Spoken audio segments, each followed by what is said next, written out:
Welcome to Asia Pickleball Insider, episode 2. Rob Nunnery here, co-host. Yep. Amigo, we're Yep. back. Oh yeah. That's my name. We're back. All right, so another episode. we're remote now. I'm in KL, Kuala Lumpur. For those of you back in the States that don't know the hip lingo, so yeah, KL, brah. Migo's back in Manila, dealing with a typhoon apparently. So I'll be here we are. following to KL pretty soon, though. Leaving there for the weekend. Oh, that's right. Yeah, Hopefully in time for the you got a finals. conference. So Yeah, I guess first order of business. How's KL been? it's good, man. I'm staying. There's some things. I'm staying in this Airbnb across from a mall, which is across from the facility, which the convention center is also close. So we're playing at two facilities. I keep messing up. I don't know if it's Pickle 9 or 9 Pickle, but that's one of the facilities in Setia Alam where we're at. And then the Setia Convention Center is also, we have, I think, 13 or 14 courts in there with pickle roll at the mats. So everything's good. Hit last night, hit this morning. I have to walk across like a road and then a mall to get to the facility. It's like a maze in there, but I think I've got it down. Yeah, so it's everything's been cool. It's been good. Facilities are awesome. It's going to be a great event. There has been, so this morning got tapped on the shoulder and turn around and I'm looking straight and then I don't see anybody there. And then I have to look down and then I see Bobby Oshiro, who's a great female player from the States who came over, plays a lot of the APPs. And so she came over apparently, and I didn't know she was even coming. But yeah, so she signed up along with like 4 or 5 other kind of core APP players to come over and play the event, and basically got told just a week ago that she is not allowed to play. And those other players aren't allowed to play either. So I was like, but you're still here. She was like, yeah, but they only told us a week ago. So we already had all our arrangements. So I came. So now I'll just check out Malaysia and the pickle and hang out. So so Tour Wars continued essentially, right? Because what I asked her, I was like, well, what happened? Why is that the case? And basically, I don't know whether it was PPA Asia or PPA in the States, but basically because of that 7 organization alliance world tour thing that's being put together for 2026, they decided to cut them out of the basically entrance. So you have Bobby, who's I would say top 3 APP female, very good. You had Max Manthau, Purple Jesus, very good guy, very good male player. Yana Newell, probably also, I mean, she's interchangeable with Bobby, very, very good. And 2 others that I don't remember who she said, but basically Max is a character. He's lived a lot of life, done a lot of different things. He does cool adventures. He's a unique character, but apparently he's like off on hiking the second tallest peak of something. So he's making the most of it. And then I think Yana went to some island, so they're at least having some fun with it. But interesting to see them being left out of the event. It's doesn't matter whether in the States or international. There's going to be some. So they're not being allowed to join because they're under APP contracts. There's no contract. The APP, if you play APP, you can play whatever you want. You can play any tournament. There's no exclusivity with the APP. So it was just purely a PPA decision. Not APP or any other organization. So PPA decided, because they're, some of the top APP players that were going to come over and play, that they were not going to allow them to play. Maybe I'm allowed to play because I have been less active in the APP and haven't played as much and I'm doing more international, but a big bummer for them, right? To make this big trip out here and not to be able to participate this week or next. So yeah that's sure. how.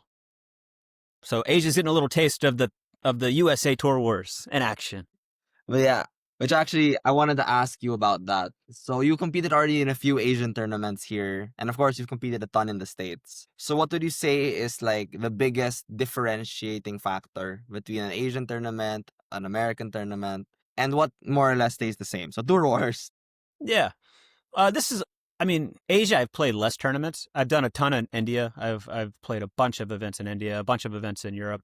But Asia is still relatively newer. But typically one international difference is you usually, outside of like PPA Asia and probably PPA Australia, you're doing like the old school kind of let everybody get a lot of matches, is play round robin, pool play first, and then advance to the knockout bracket. And you're seeded based on how you do basically in the pool play. And you end up playing just a lot of pickleball. And for me, That's not what I want to do. I want to play the bracket right away and minimize my court time, especially with just the body stuff I'm dealing with. So I'm pretty stoked to have a knockout bracket for match one. Yeah. So if you guys have not seen, the PPA Malaysia brackets are already out. You can see, and our main man here is already in the round of 32. For He's men's. Yeah. Yeah. getting Yeah. the Yeah. script qualies for the men's doubles, but you do still have to qualify for the mix. Yep. So how And are I you? saw I'm not a big draw watcher. Obviously, with the us doing some predictions and stuff, I'll look more. But I don't typically dig into the draws too much. I just like to keep a clear head. You know, some people like to see who they're playing, do some studying. I like to just kind of keep a clear head and go in with my own game plan of what I want to do and what I want to execute. So I did see we might have. I don't know who we're playing first round. I don't think I recognized that too much. But then second round, I think we would have a tough team. Maybe Thomas Yu, even maybe a fellow Ram Sports player. So regardless, it's fun. I'm in Asia playing pickleball. Got to get a surgery in 2 weeks. I'm just trying to hang on by a thread and like not fall apart. That's all. That's my goal for this Try doesn't tournament, want to do the Migo. pool play. Yeah, just put me on the far right side in men's doubles and let Vanchik cook, and I'll just make some dinks and hit some flicky speed ups and make people confused. That's all I want to do. Yeah, you're gonna end up playing the right side in mixed. At this, Hey, I am not opposed. Put me in the corner, Mihei. Go cook. Yeah, but um, it's gonna be super fun to play. I played with Mihei and Vanchik in Dubai, and Mihei's great. Vanchik's insanely talented. I'd put him on par with anybody in India, to be honest. A little younger, so has to dial in some of the mental stuff and the discipline and stuff like that. But his ceiling, I would say his ceiling's probably the top in India, based on age, based on where he's at right now. And that's doubles. He doesn't have like a big tennis background. You have Arman Bhatia, who's mhm. a great singles Yep. player, great doubles player. He's gonna have an edge always in singles, just based on his background. But Vanchik in doubles, man, he's super talented. Yeah, there's a ton of players to watch out for this tournament. I really, well, one, super excited to watch it, but second, super excited to make our predictions. Yeah, So, starting this episode, we're gonna be doing our sports predict segment, which pod will, picks. yep, the pod picks, where us and all the viewers and everyone watching can join. We'll be putting a link in our bio for that, for on all across all platforms, where you guys can join. You can make your picks. You'll see what our picks are. You'll see what our predictions are, and we get to compete and we get to see who the best predictors are gonna be. We have a ton of great markets. We have some for the Filipino audience predicting on our own players. We have, of course, with a Malaysian event, there are so many Malaysians who joined. So of course, they're gonna be wanting to vote on their players. We have, of course, we get to predict how you're gonna do. It should be does his leg fall off? Does his bag come off his stoma? Like we'll have a lot of fun ones for me. But for you, actually, I wonder if we could do something a bit more specific. Let's not do this about me.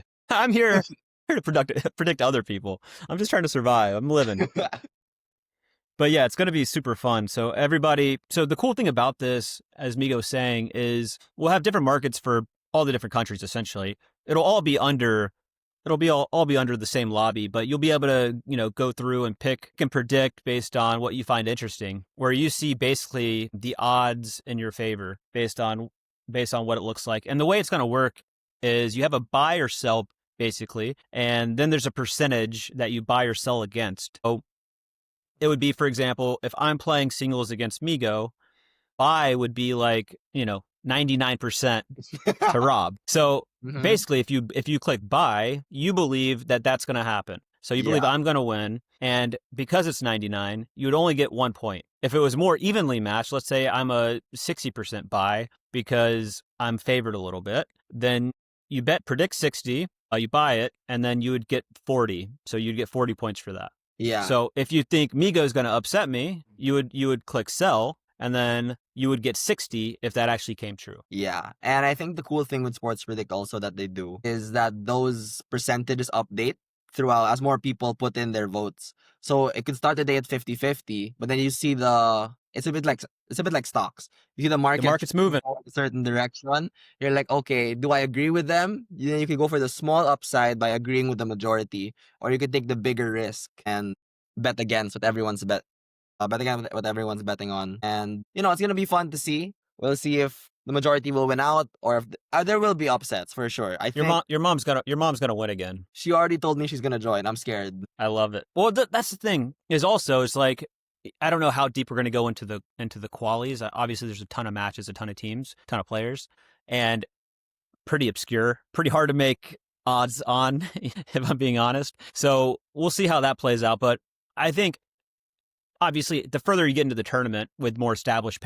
players and with more established results, it'll get more accurate. And honestly, over time, this is going to be so fun to see because this isn't just a one tournament event, right? And then that person wins. You're basically building you're building a status and a ranking and a rating based on this event, based on the next, based on the next. So over time, when you have more data coming in, we're going to have really good statistical data on who the best predictors are. And it's just going to be fun to see. So hop in, join us in the lobby, make your picks. We're going to have a live leaderboard showing all of the top players predicting.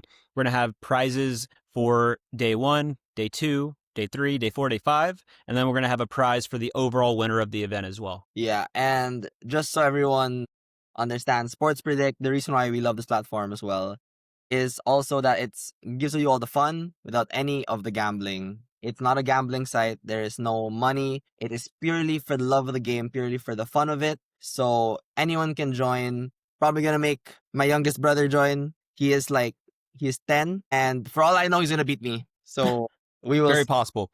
But that's short term. That's short term, not in the long term, Migo. You're too analytical for that. So the cool thing is that over time, obviously you're not gambling money, but status and clout's a real thing here. Like you're going to be able to, over time, when there's a good amount of data and a good amount of markets up and events going, if you call it, top 50 and 100,000 people doing predictions on this platform, you're going to be able to earn.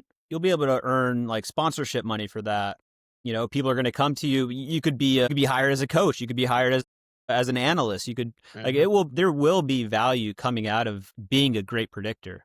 And it's not just pickleball, but it's across pretty much all sports. So obviously we're focused on pickleball, but I think the idea and concept of Sports Predict is really cool. It removes the risk of people betting the house and the addiction's real with sports gambling. So it removes that aspect and makes it good fun, but makes it real in terms of what you can actually create with it. Yeah. And so by the time this episode goes out, the markets will be open. So again, we'll have if you a link. Want to join, just click the link on our page. It'll be there under the link section on Instagram as well as on YouTube in the description. I'm still trying to figure out how Apple Podcasts work, but I should probably be able to get it on there too. And got it. Yeah, so that's PPA Malaysia. Lots gonna happen there. Lots happening. Couple more days of practice. Kickoff on Wednesday for qualies. And you got round of 32 and 16 on Thursday. A lot of American pros coming in. I haven't seen them yet, so they're probably getting in tonight, tomorrow, that kind of thing. Great for Malaysia, great for Asia to be able to see all of the people they watch on the live streams, to be able to see them in person. And honestly, the coolest part of what attracted me internationally first is people would come up and be like, oh, wow, it's just like, it's not the same as watching it on the stream. It's so much faster, so much, it's so much more precise. And I think that's what I'm excited for everybody in Malaysia that's here to see, to learn. And it's just great for the sport. Yeah, you don't realize how fast and how aggressive the pros actually even think until you actually see it, and even worse, play against it. I've been Rob's ball machine for the past week, and I thought I was okay at dinking. I was proven. You're hanging in there. You're hanging in there. I was not. I have footage. I was absolutely not. But on that, so you were saying that having the pros here and having the players see the people they watch is a great help. In the Philippines, we're also about to have that. And we'll also be having posts about it soon, but we're about to announce your clinic. The masterclass, the elite boot camp. Yeah, so I don't know what our final name is, but yeah, so the Rob Nunnery Pickleball Masterclass is going to be happening October 6th.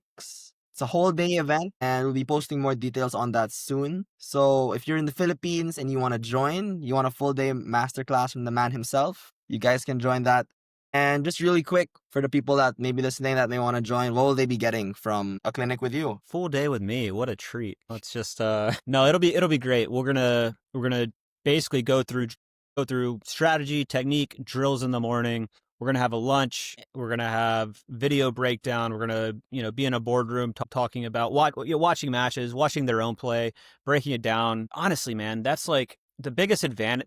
It's crazy in pickleball how much better you can get and improve purely based on being in the right spot at the right time. Mm-hmm. I think most of the mistakes and errors at the amateur level aren't necessarily from missing the shot. It's from not being in the right spot. So I think it's very underrated in terms of seeing court positioning, understanding, am I standing in the right spot? Am I hitting the right shot? Am I not? And then how to tweak that, how to improve that, because it all starts there. It all starts with your legs and moving and being in the right spot. From there, I always say you can make leaps in pickleball without ever hitting a ball if you just understand the right spot to be in. So breaking down stuff like this, Migo. So we're going to be, obviously I like talking about strategy and stuff like this, and I think I can add a lot of value in helping people level up really quickly. So drills, strategy, gameplay in the afternoon. It's just going to be a super fun day, and hosting it, appreciate it being hosted at Toby Sports HQ, because it's a perfect spot for it. You got the courts, you got the food, you got the boardroom. So yeah, exciting. Yeah, that's gonna be great. So if you're a 3.5 or above, you will. I don't think Rob would make the promise, but I would cross my fingers make the promise. Half promise. If you're a high 3.5, after that day you will be 4.0. I think that's if you fair. listen. If they listen and do. If they listen, but yeah, drills, they will make it to 4. Yeah, I agree. Because like I said, it's not necessarily, obviously we'll go over stuff. You're not going to be able to implement and get all the reps you need in one day, but you will understand what to do, how I drill, how to drill, the ways you can actually improve without guessing, without just taking a random one-off lesson here or there, or a weekly lesson. I'll give you really kind of the blueprint of how to actually get better and measure it, week in and week out. Awesome. So masterclass. I don't teach much, but when I do, you level up, apparently, according to Migo. Usually, I don't see how they wouldn't. But yeah. So before I move on to the next segment, which will be our build watch, just want to mention that this episode of Asia Pickleball Insiders is being brought to you by Ram Sports, Rob's sponsor. They're not just making some of the best pickleball gear out there, they're also helping build world-class facilities across Asia and helping some of the biggest events like PCL. So huge thanks again to Ram Sports for pushing the game forward and supporting the show. Yeah. And just a note on Ram, they're building China pickleball, essentially. So really cool facilities, training academies, pro players, paddles, apparel. So they're doing a lot in a very short amount of time. Did they get up and running? Got some great pro players on the roster. You got Thomas Yu, lefty, who's, spends time in China, spends time in Seattle. Great player. We got Yushe, got Rose Van Reek, who's, she wins pretty much everything, and she's super talented. Got just a good roster of players. Nicholas Schumann. I'm not going to go through everybody, but you have a good roster of players, and they're building a lot of good stuff for China. And yeah, glad to have them as a supporting sponsor here to help get the show launched. Yeah, and they're also making their own products, paddles, balls. You were telling me, are you allowed to tell me about that yet? The paddle you were testing out? Oh yeah, I was playing with a paddle called Typhoon, essentially, and hit with it last night for the first time. Great paddle. It's got more pop than I'm used to. I'll tell you that. And I was trying to hit drops, and I was like, okay, I gotta adjust my swing, and maybe not swing, but yeah. So they're doing a lot. They're putting a lot of work into equipment. They're putting a lot of work and time into facilities. Opening up a new facility north of Shenzhen a little bit in Longdong, where they'll have a great studio court where basically it's a plug and play broadcast studio / stadium where you can go in and basically shoot really, really beautiful world-class broadcast quality pickleball. So yeah, just a lot of things on the docket, but excited. Yep. So when I also wanted to ask about like facilities. So I think there's a big. I haven't gone to pickleball facilities in the states yet.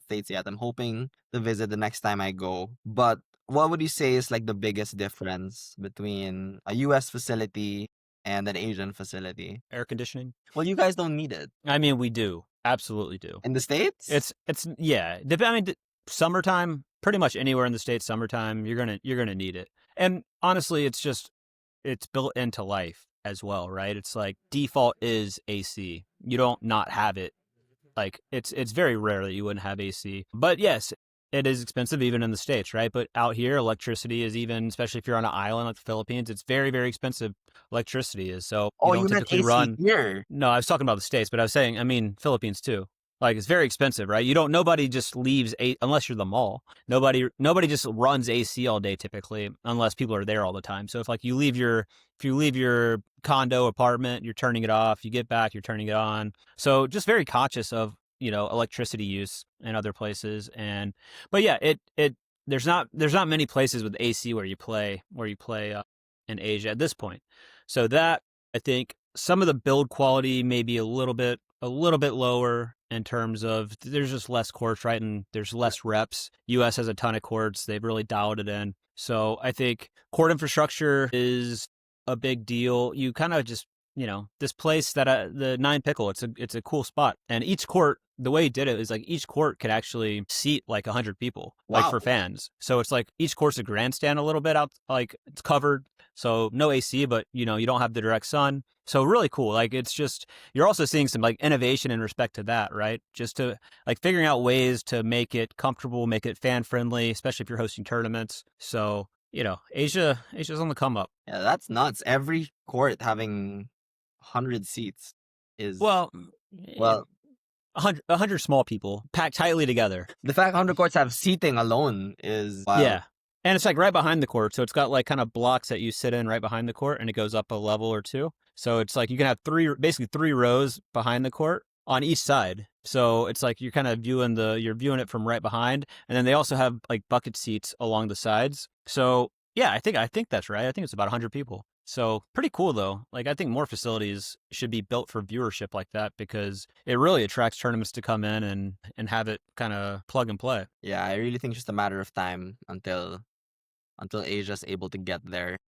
Agreed. But yeah, What else we got? what else you got? What else I got? No hot water in here. Really? I was like, don't you have to like put a disclaimer on your Airbnb listing? There's no hot water. You see that I'm white. I hate cold water. I Wait. like, people do cold plunges. I'm like, that probably helps you. Probably gets inflammation down. I should probably do it. I hate cold water.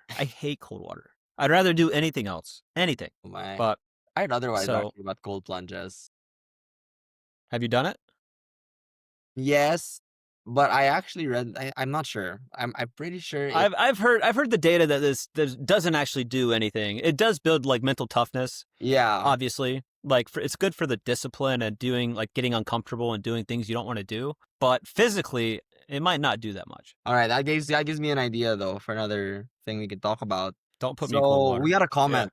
We got a comment on one of our shorts that we posted a few days ago, where Yeah. someone was saying that our take that the Asian players are underrated is overly optimistic because they said that they are at that level because they don't. I'm trying to find the comment.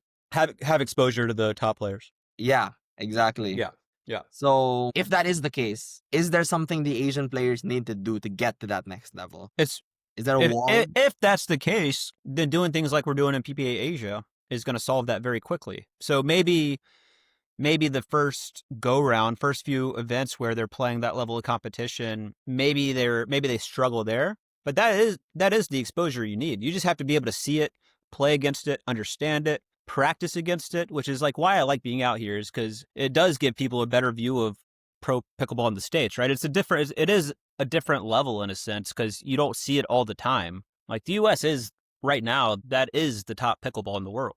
Mhm. Might not always be, probably won't always be, but for Asia to make that leap, they do have to see those balls, play against it, get exposure against it. Not to say that they can't, like we won't have upsets coming into this week and we won't see good players upset somebody. Absolutely could happen, especially in singles where there's more and mixed, where there's a little bit of variance. Gender's a little tougher. It's more nuanced, more patient. That's tough. But mixed and singles, you can just wail on the ball and get big and take over court and crazy things can happen. So I think if we are going to see some upsets, I think I would lean to seeing them in singles and mixed more than gender. But it's a fair take. It's a fair comment. And I think there's probably truth to it. So you need to, before Armand and Harsh really got going they got to play Andre and I at the Indian Open where I tore my meniscus or tore it right before. And that was kind of their first like real exposure to top level play.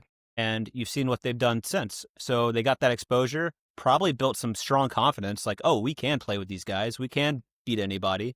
And and confidence is a big deal in pickleball. If you're playing well and you go on court feeling good and knowing that you're going to make your shots and you're confident goes a long ways. So good comment. Appreciate the comment. Yeah. And if you guys would want us to hear your thoughts as well, if you guys want to talk about, feel free to leave your own comments or message us. I put our email, the Asia Pickleball Insider email as well on our Instagram bio. So you guys Cool. can find it there. That'll be our mailbag where for future episodes as well, we'll be able to talk about those. Yeah, we'll definitely include them if you put it in the email. If you do it on comments and stuff or DMs, it'll probably get lost in the shuffle. But yeah, just shoot an email and we'll include all these questions moving forward. Yeah. So this is another thing I wanted to ask you. If there's any player in PPA Malaysia who could pull off these upsets, who do you think that could be from the Asian scene? I would say, to me, they wouldn't be like crazy upset. Like Vanchik, I think he can do really well. Very talented, a lot of firepower. So when I'm talking, mixed, he can take a lot of court, play really aggressive, good hands. Same, I think we could make a good run in men's. Then you have like Asian, but like new, like kind of established too. Like you have the Armands and you have the Harshes and you have players like that on the men's side. You have Australian players are playing really well too. So you have a lot of them here as well. So could see some good results from them. In terms of the actual Asian pickleball players, I'm still like meeting everybody, seeing their games for the first time, especially in person. So it's fun for me. I just want to get on court with different people, see how they play, see how they're reacting to some stuff I do, and see how precise they are with dinks, and are they making good decisions? Are they speeding up too soon? And all of those things, right? So in terms of I'm starting a little bit from ground zero in terms of the Asian players and seeing what they're able to do. But you have obviously like Yufei, who wins basically everything. Mm-hmm. So it'll be interesting to see, especially on the women's side. Like I think it's been a little slower for women's players to kind of come up through Asia. Like you've seen a lot of guys that have done pretty well, but on the ladies' side, a little bit slower, a little bit less players too. Just like we saw in the States, is like for a long time, women's draws were like they couldn't fill a draw. It was like 7 teams for a APP event but now it's really taken off and people are putting a lot of time, energy, effort into pursuing it as a real career. Yeah, there's gonna be a ton of great matches to watch. You're the Asia Pickleball Insider. What are your predictions there? Who do you see in the Asian markets that could do well? So, there's a lot. I think like what you said, the doubles, it's a bit more difficult. It's a lot more difficult. But actually, if you look at the singles bracket, a lot of the pros from the States aren't playing singles. Oh, I didn't know that. Okay, yeah. But I mean, you know why? You know why, right? Why? Legit scared of the upset. Well, honestly, they know that that's the tough one, and you're playing in these conditions. U.S. players aren't used to it. Mm-hmm. Singles is there's just way more variance in singles, and they don't want to have that upset. I guarantee you. That's fair. There are 2 players that catch my eye when it comes to the singles that are playing, and that is of course Christian Alshon and Tyson McGuffin. Respect. Now, those 2 very, very strong singles players. I don't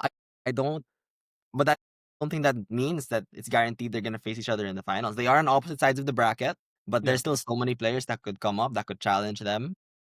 Yeah, 100%. It's gonna be very fun to watch. You have Kenta Miyoshi, who is right next to Tyson McGuffin on the bracket. You have a ton. Vanchik's also playing. He's if he wins his games, he could meet up with Alshon in the semis if he makes it there. Not as strong in singles, but it's definitely possible. And I'm scared to pronounce Vietnamese names, but Huyn, the one who won recently in the last tournament. Yeah, the one who won recently could end up seeing Tyson as well in the semis if he makes it there. And that would be blockbuster stuff because again, Tyson's a very physical player. Sweats a lot. He's gonna sweat so much here. Like we're gonna need towelmen out there just like every time he takes hits a forehand, like wiping the court. But that would be very fun because I mean Fuch's gonna be very, very dangerous in these conditions. Like he's used to it, he knows it. he plays in this all the time. He's fit. He can run all day. That would be fun to watch. And I think that is going to be what I'm probably looking most forward to is seeing some of those. So some of those singles matchups will be fun. Yeah, those are going to be very exciting to watch. She played also back in Fukuoka. I remember played the finals against Connor Garnett. Yeah, If I'm not yeah. I mean, mistaken. Fuch's done well in the States too. He's not a newcomer to any of the big tours. Like he's done well, pulled off some upsets in the States. But this is a different place to play him. Telling you that. Um, You're not gonna have. He's not jet lagged. Everybody else is gonna be tired, jet lagged. Hot, sweaty. It's conditions big time favor anybody in Asia. yeah, it's going to be very, very exciting to watch. Any other interesting people in the draw or matchups that we could see? I think that's mainly it. Caitlin Christian and Anna Bright. Okay, all right.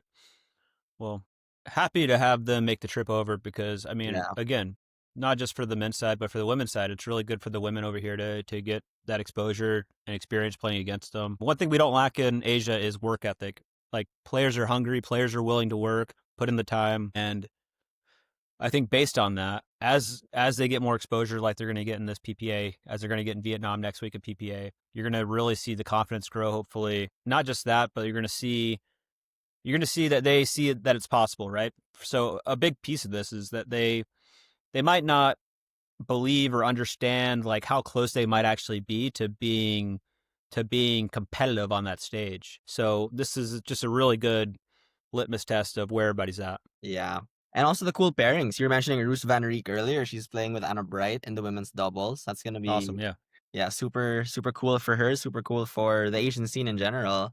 Dude, and And Rose is, I've said this before, like Rose played with Megan Fudge and Monsoon in India. I think Rose is on par with Megan. That's how strong I believe Rose is as a player. She's got some things that other women can't do. She's got, you have other women talking about like backhand flicks. She's got a good one. Like she's got a good backhand flick.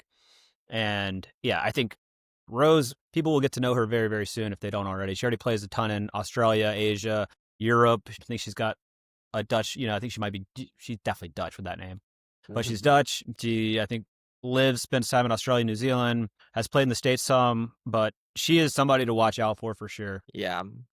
Do you, for any of the mixed doubles pairings, do you think that we can see something cool happen there? Who do we have? So from the States, there's you have Ben and Anna. You have Tyson playing with Chow Yi Wang, which is interesting. You have Roos and Zane. Christian Alshon, and Caitlin Christian. That's Christian and Christian. That one should be fun. And then from the Asian side, of course, you have Willie Chung also, who I've heard a lot about. He's a very exciting player to watch and one I think people should be excited to see. If he makes it out of Yep. round 32 in the mix with his partner, Attila You're fine. Azizul Azhar. Okay, that is well done. Excited. At least you attempted it. Well done. Okay, so we'll put Willie Chung on the watch list. Yeah. Anybody else on the watch list that we should? I mean, Yufei Long, Yeah, obviously. Yu Fei Long in doubles. In singles, she's a few buys, so we'll see her later on in the week. But Yep. in doubles, she actually has to play in the qualies, if I'm not mistaken. Who's she with? Oh, sorry, not the qualies. She's starting in the round of 16 with Xiao Yi Wang. Okay.